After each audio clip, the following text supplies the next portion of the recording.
Greetings. In this video, we are going to look as to how one should worship Karuppar in order to get his prayers answered.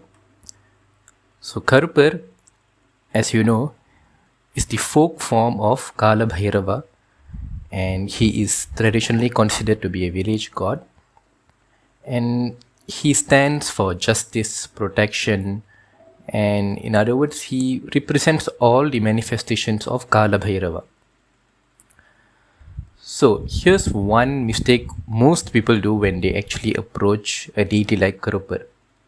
They approach him in a very weak state, a state of powerlessness.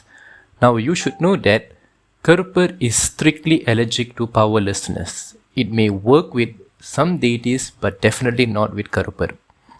Powerless in the sense where you feel as yourself as a sinner or someone weak or incompetent, which is not the reality.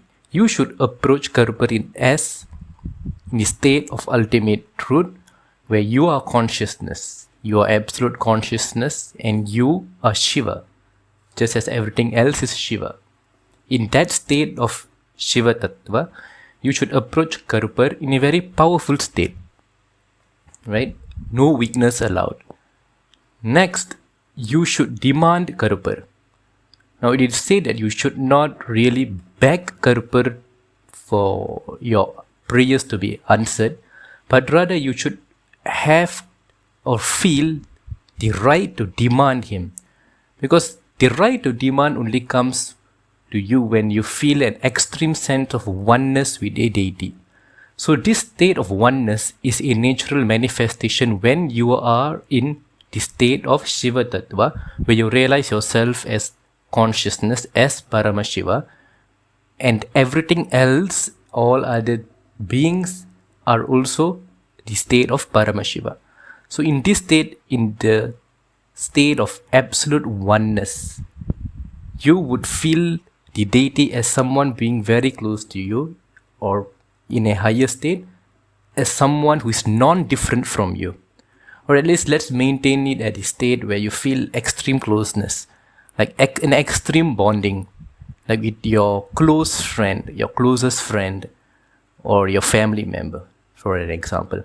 So you should actually demand, for example, now this is what I want you to do. This is what you should do. This is what I have. These are the problems I have, and I want you to solve it. You can even take it up as a challenge. You can even throw a challenge towards him, right? You can even throw a challenge. Of course, without a trace of ego. I hope you get the context. Don't take it out of context. So you can even throw a challenge to him, right? You know, if I know you as a powerful deity, I know what all that you can do, and if that is real, and if that is reality, you do this for me, right? So that should be the attitude when you approach Karuppar. It does not matter as to what kind of ritual you perform. There are many sites across the net where they have various guidelines on the various kinds of puja and rituals that you can offer to Karuppar. But most importantly, the attitude and the cognition about yourself when you approach Karuppar, a deity like Karuppar, is very much important. Try praying to him this way, and I'll guarantee you'll see a lot of changes in your life. Thank you for watching.